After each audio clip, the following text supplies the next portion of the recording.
খালেদা জিয়ার শারীরিক অবস্থা অপরিবর্তিত। এয়ার অ্যাম্বুলেন্স প্রস্তুত, জানালেন বিএনপি নেতারা। উপদেষ্টা পরিষদ সভায় দোয়া কামনা। ডিসেম্বরের দ্বিতীয় সপ্তাহে জাতীয় নির্বাচনের তফসিল, বললেন সিইসি। গণভোট নিয়ে ব্যাপক প্রচারণার পরিকল্পনা। অর্থনীতির পাশাপাশি রাজনৈতিক পথরেখায় স্থিতিশীলতা চাইলেন মির্জা ফখরুল। চাঁদাবাজির কারণে ব্যবসায়ীরা নিরুৎসাহিত, মন্তব্য জামাত আমিরের। এবং ভূমিকম্পে আতঙ্ক নয়, সচেতনতা জরুরি, বললেন বিশেষজ্ঞরা। ভবন নির্মাণের আগে সমন্বিতভাবে নকশা প্রণয়নের তাগিদ।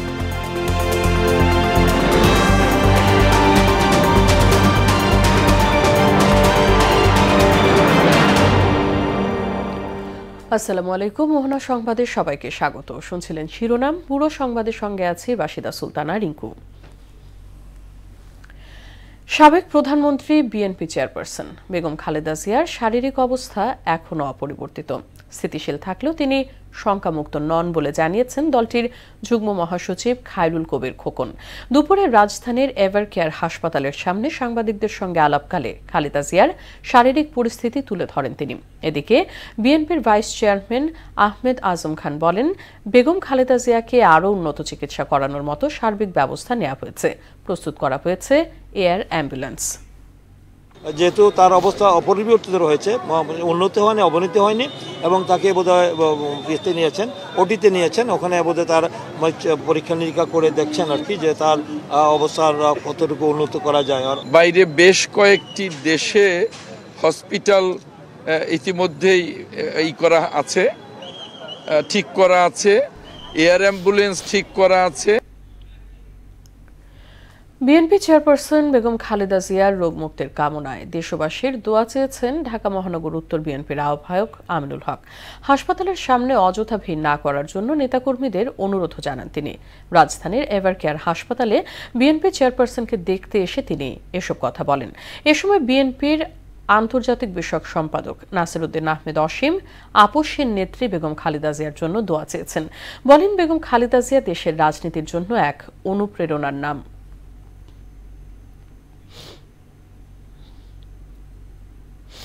ম্যাডাম ফাইটার, ম্যাডামের জ্যেষ্ঠ পুত্র জনাব তারেক রহমান সাহেব বলেছেন যে ইতিপূর্বে ৬ বার মৃত্যুর মুখ থেকে ফেরত এসেছেন। এই ভদ্র মহিলা, এই মজলুমের নেত্রী ফ্যাসিস্টের বিরুদ্ধে আন্দোলন করেছেন, সংগ্রাম করেছেন। তিনি দেশবাসীর কাছে ডক্টর জাহিদ দোয়া চেয়েছেন ম্যাডামের জন্য, যে গণতন্ত্র এদেশে প্রতিষ্ঠিত হয়েছে সেটা যেন তিনি দেখে যেতে পারেন।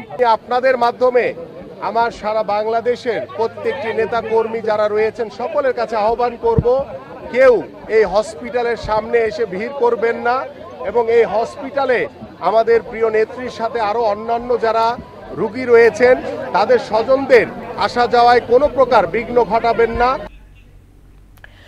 বেগম খালেদা জিয়ার শারীরিক অবস্থা সহ সার্বিক বিষয় জানাতে এভার কেয়ার হাসপাতাল থেকে যুক্ত হচ্ছেন সহকর্মী তানজিদ ভুইয়া। তানজিদ, বিএনপি চেয়ারপারসনের শারীরিক অবস্থার সর্বশেষ আপডেট আমাদেরকে জানাবেন।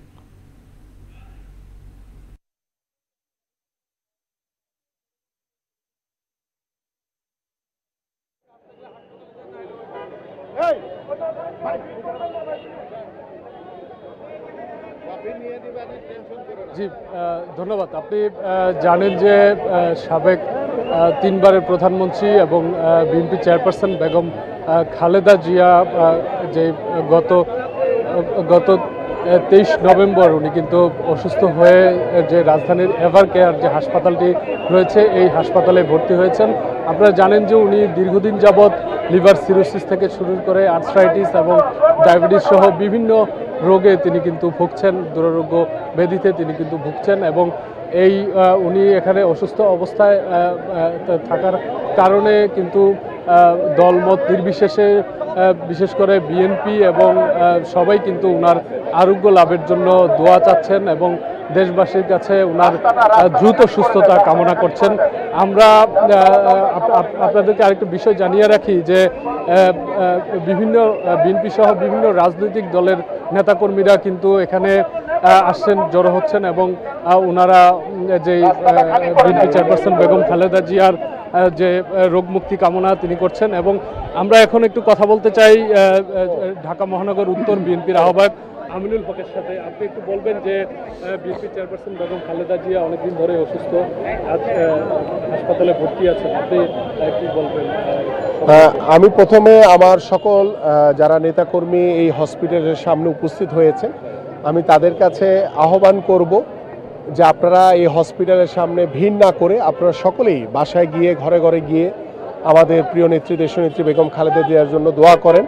আল্লাহ পাক যাতে তাকে দ্রুত সুস্থতা দান করেন এবং এখানে ভিড় করার মাধ্যমে আমাদের অন্যান্য যারা সাধারণ রোগী রয়েছেন তাদের স্বজনরা রয়েছে এবং যান চলাচলে বিঘ্ন হচ্ছে।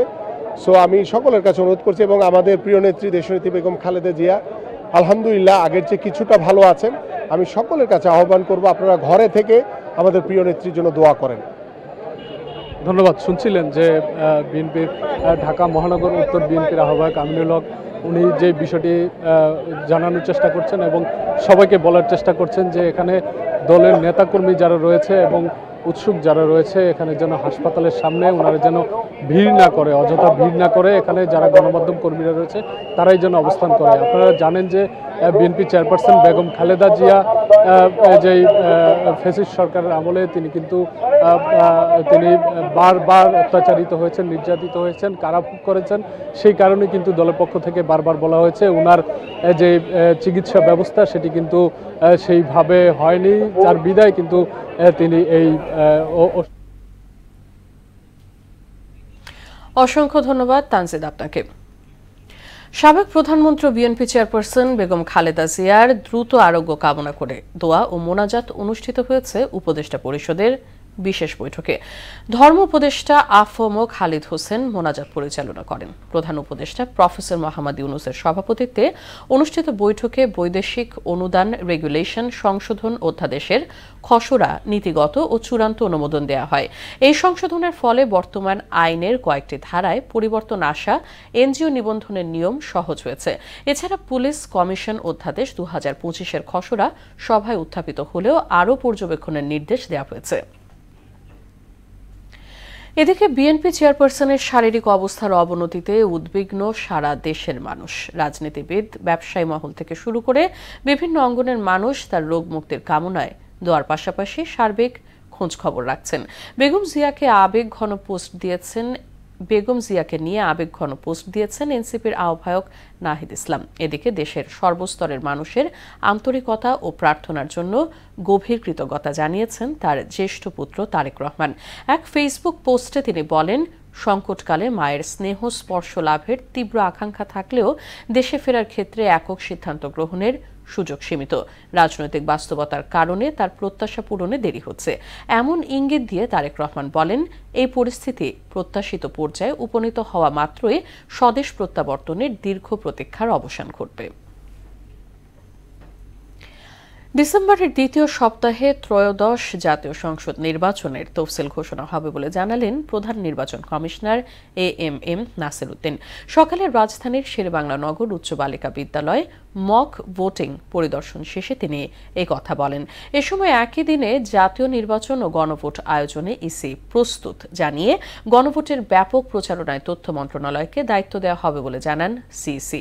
এমআর আসাদের রিপোর্ট।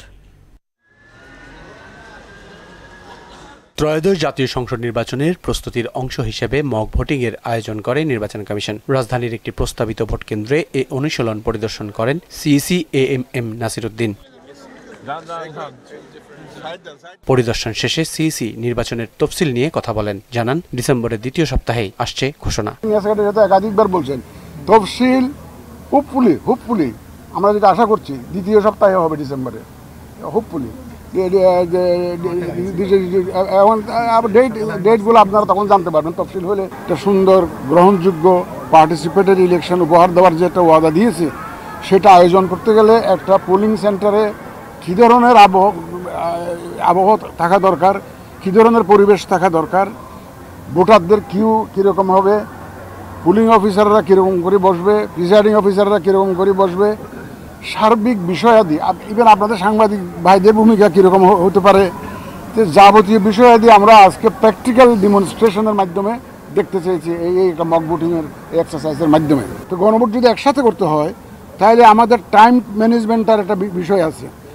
এই আজকের এই অ্যাসেসমেন্টের ভিত্তিতে আমরা ঠিক করব যে আমরা যে ভোটার সেন্টার যে 42,500+ যে পোলিং সেন্টার ঠিক করেছি, whether these number of polling stations are sufficient or not. একদিনে গণভোট ও জাতীয় নির্বাচনের জন্য ইসি প্রস্তুত উল্লেখ করে গণভোটের জন্য ব্যাপক প্রচারণা শুরুর কথাও জানান তিনি। এখন তথ্য মন্ত্রণালয়কে দায়িত্ব দেওয়া হয়েছে, এই যে কালচারাল মিনিস্ট্রিকে দায়িত্ব দেওয়া হয়েছে প্রচারণা চালানোর জন্য। আমরাও আছি সাথে, আমরা সাথে মিলে এই প্রচারণাটা ব্যাপক প্রচারণা করব। আইন শৃঙ্খলা পরিস্থিতির ইতিবাচক উন্নতি ভোটের মাঠে গুরুত্বপূর্ণ ভূমিকা রাখবে বলেও উল্লেখ করেন CEC. Law and order situation তো ইমপ্রুভ করে গেছে, অনেক ইমপ্রুভ করেছে, এবং আমরা তো continuously we are coordinating with the law enforcement agencies. আপনারা দেখতেছেন, আপনারা কভার করেছেন। MR আসাদ, মোহনা সংবাদ, ঢাকা। দেশের অর্থনৈতিক পথরেখার সঙ্গে রাজনৈতিক পথরেখাও স্থিতিশীল হতে হবে বলে মন্তব্য করেছেন বিএনপির মহাসচিব মির্জা ফখরুল ইসলাম আলমগীর। তিনি বলেন, ব্যবসায়ীদের বিষয়ে রাজনৈতিক দলগুলোর চিন্তাভাবনা পরিবর্তন দরকার। আর স্থায়ী কমিটির সদস্য আমির খসরু মাহমুদ চৌধুরী বলেন, ব্যবসা বাণিজ্য উন্নয়নে সরকারকে ভূমিকা রাখতে হবে। রাজধানীর একটি হোটেলে আয়োজিত আলোচনায় তারা এসব কথা বলেন। অনুষ্ঠানে জামায়াতে ইসলামের আমির বলেন, চাঁদাবাজি দুর্নীতির কারণে ব্যবসায়ীরা নিরুৎসাহিত হচ্ছেন। তানজিদ ভুইয়ার প্রতিবেদন। রাজধানীর একটি হোটেলে চতুর্থ বাংলাদেশ অর্থনৈতিক সম্মেলনে যোগ দেন দেশের বিভিন্ন রাজনৈতিক দলের নেতা এবং ব্যবসায়ীরা। এতে কেন্দ্রীয় ব্যাংক গভর্নর বলেন, ব্যাংক খাতের সংকট কাটতে আরো 10 বছর সময় লাগবে। আইনগতভাবে তাদেরকে ডিফল্টেশন ডিক্লেয়ার করা, এই যে প্রচেষ্টা, এখানে আমরা এই মানি লোড কোডটাকে আরো কিভাবে এফিশিয়েন্ট করা যায় এই জন্য সিস্টেমেটিক্যালি এখানে অনেক ইমপ্রুভমেন্ট করা হয়েছে। দেশের জনসংখ্যাকে জনশক্তিতে রূপান্তরের তাগিদ দেন জামায়াতে ইসলামের আমির ডাক্তার শফিকুর রহমান। রাজনৈতিক সদিচ্ছাই হচ্ছে মূল ইচ্ছা। এ জায়গা ঠিক হলে আমি বিশ্বাস করি সমাজ ঠিক হবে। তবে হ্যাঁ, একদিনে হবে না, স্টার্ট হবে, তারপরে আগাবে, গ্র্যাজুয়ালি একটা চেঞ্জ ইনশাল্লাহ আসবে। বেসরকারি বিনিয়োগের চেয়ে সরকারি বিনিয়োগের দিকে বেশি নজর দেওয়ার আহ্বান জানান বিএনপির স্থায়ী কমিটির সদস্য আমির খসরু মাহমুদ চৌধুরী। আগামী দিনে ক্যাপিটাল মার্কেটে শুধু প্রাইভেট সেক্টর ইনভেস্টমেন্ট না, সরকারকে কেন IMF এর পেছনে দৌড়তে হবে $4 বিলিয়ন, অনলি $4 বিলিয়ন। চিন্তা করে একটা সরকারকে $4 বিলিয়ন জন্য IMF এর পেছনে ঘুরতে এতগুলো কন্ডিশন দিয়ে।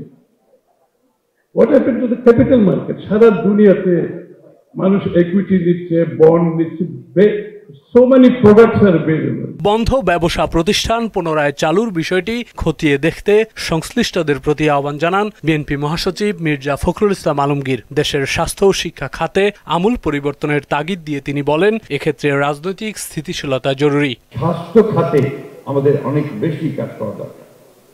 একই সঙ্গে যে বিষয়টা সবচেয়ে বেশি প্রয়োজন, শিক্ষা খাতকে একটা আমূল পরিবর্তনকে আমাদের জনগণের উন্নয়নের উপযোগী করার জন্য সবচেয়ে বেশি শিক্ষা খাতকে ঢেলে সাজানো দরকার। বিএনপি সত্যিকার অর্থেই গণতান্ত্রিক ও সমৃদ্ধ বাংলাদেশ গড়তে চায় বলেও জানান দলটির মহাসচিব। বাংলাদেশ শুধু নয়, আমরা একটা সমৃদ্ধ বাংলাদেশ হিসাবে দেখতে, একটা যেখানে সব মানুষগুলোই তারা অন্তত একটা বেটার লিভিং এ থাকবে এবং ডেমোক্রেসিকে সবচেয়ে বেশি গুরুত্ব দেবে, এই বিষয়টা আমরা দেখতে চাই। তানজিদ ভুইয়া, মোহনা সংবাদ, ঢাকা। এখনও দুর্দশা কাটেনি করাইল বস্তিবাসীর। ধ্বংসস্তূপের উপর দাঁড়িয়ে নতুন করে বাঁচার লড়াই চালাচ্ছেন ক্ষতিগ্রস্তরা। যে ঘরগুলো একসময় ছিল মানুষের আশ্রয়, আজ সেগুলো শুধু পোড়া লোহা, গলে যাওয়া টিন আর ছায়ের স্তূপ। আসবাবপত্রের খোঁজে এখনও ভাঙা ঘর হাতড়ে বেড়াচ্ছেন বস্তিবাসীরা।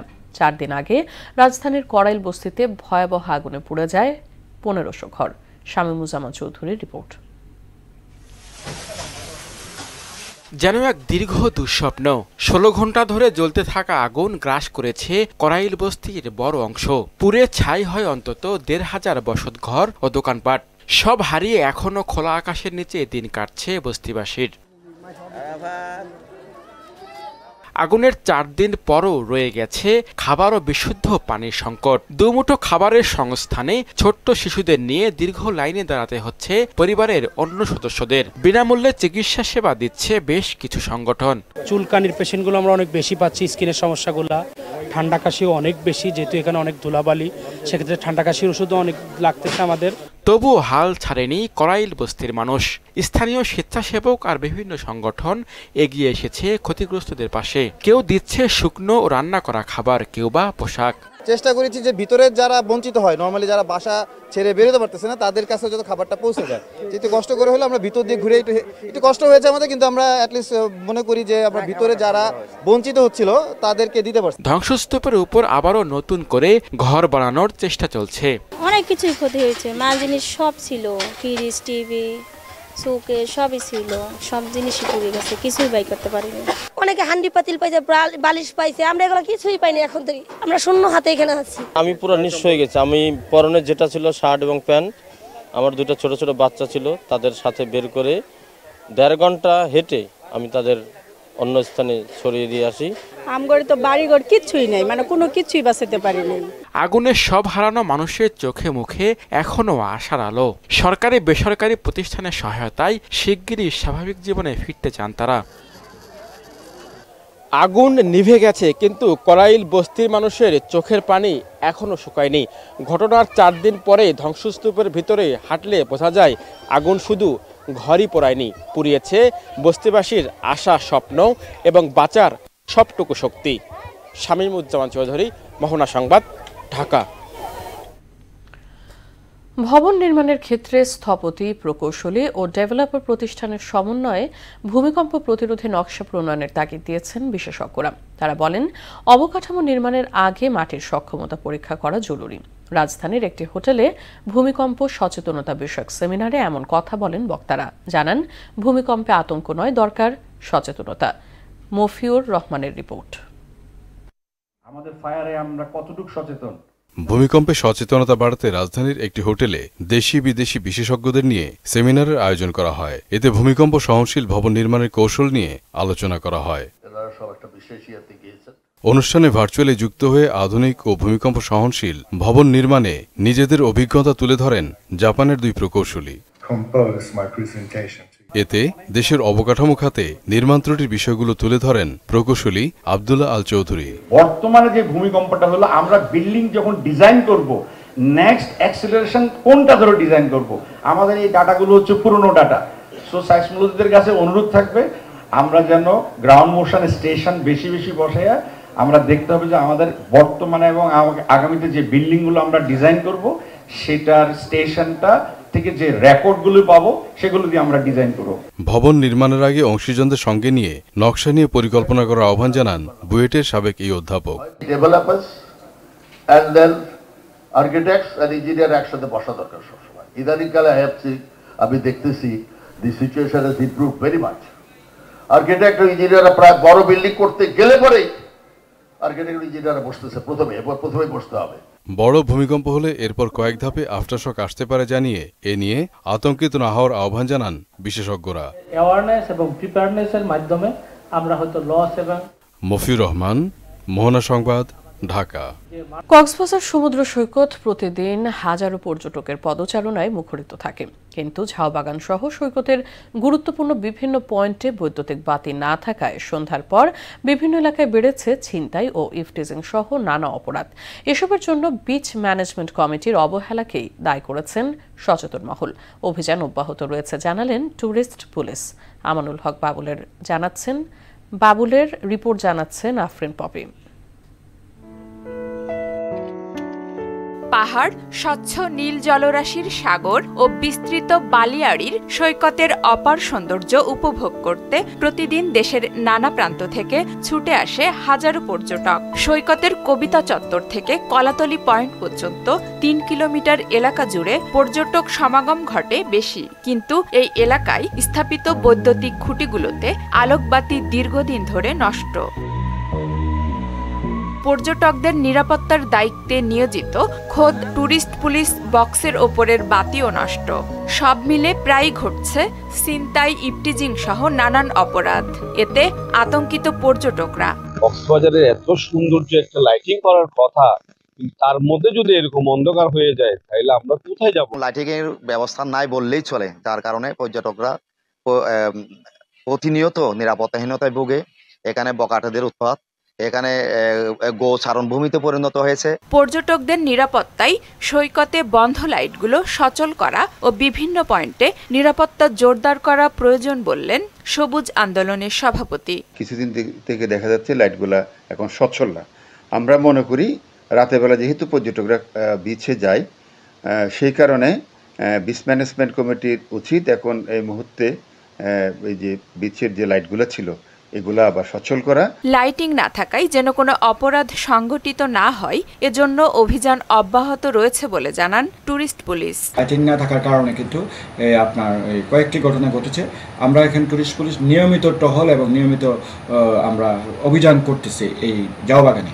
তো এই জাওবাগানে লাইট না থাকার কারণে আমাদের জন্য প্রবলেম হচ্ছে। ছিনতাই সহ নানান অপরাধ কর্মকাণ্ড বন্ধে সৈকতের গুরুত্বপূর্ণ সবকটি পয়েন্টে পর্যাপ্ত বাতির ব্যবস্থা করবে কর্তৃপক্ষ, দাবি সবার। আফরিন পপি, মোহনা সংবাদ। আন্তর্জাতিক প্রসঙ্গ। ফিলিস্তিনিদের ওপর ইসরায়েলি নির্যাতন মূলত একটি রাষ্ট্রীয় নীতিতে পরিণত হয়েছে, এমনটা জানিয়েছে জাতিসংঘের নির্যাতন বিরোধী কমিটি। মারধর, ইলেকট্রিক শক, যৌন নির্যাতন সহ গাজাবাসীর ওপর চালানো ভয়াবহ নিপীড়নের চিত্র উঠে আসে সংস্থাটির প্রতিবেদনে। যদিও এসব অভিযোগকে ভ্রান্ত তথ্য বলে আখ্যা দিয়েছেন ইসরায়েলি রাষ্ট্রদূত ড্যানিয়েল মেরন। ঐশী আলমের রিপোর্ট। 2023 সালের 7 অক্টোবর হামাসের হামলার পর থেকে হাজার হাজার ফিলিস্তিনিকে আটক করে ইসরায়েল। মাসের পর মাস এদের অনেককে আইনজীবী বা পরিবারের সঙ্গে যোগাযোগ করতে দেয়া হয়নি, এমন তথ্য জানিয়েছে জাতিসংঘের নির্যাতন বিরোধী কমিটি। সংস্থাটি বলছে, ফিলিস্তিনিদের বিরুদ্ধে ইসরায়েল যে নির্যাতন চালাচ্ছে তা মূলত একটি রাষ্ট্রীয় নীতিতে পরিণত হয়েছে। দেশটির প্রশাসনিক আটক আইন এবং আনলফুল কম্ব্যাটেন্টস আইনের আওতায় দীর্ঘ সময় ধরে আটকে রাখার সমালোচনাও করে জাতিসংঘের নির্যাতন বিরোধী কমিটি।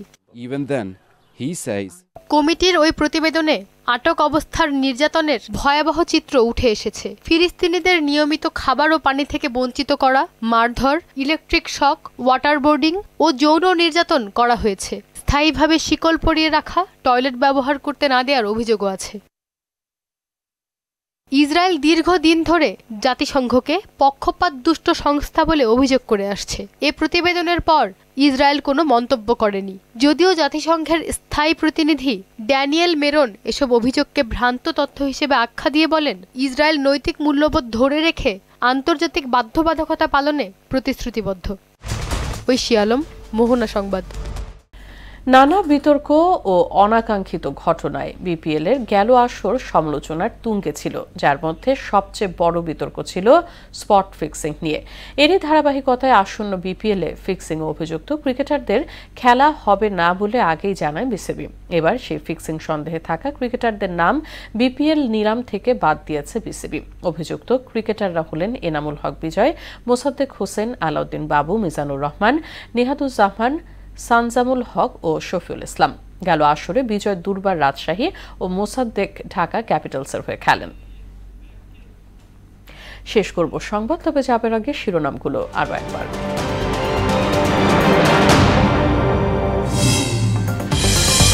বেগম খালেদা জিয়ার শারীরিক অবস্থা অপরিবর্তিত, এয়ার অ্যাম্বুলেন্স প্রস্তুত, জানালেন বিএনপি নেতারা। উপদেষ্টা পরিষদ সভায় দোয়া কামনা। ডিসেম্বরের দ্বিতীয় সপ্তাহে জাতীয় নির্বাচনের তফসিল, বললেন সিইসি। গণভোট নিয়ে ব্যাপক প্রচারণার পরিকল্পনা।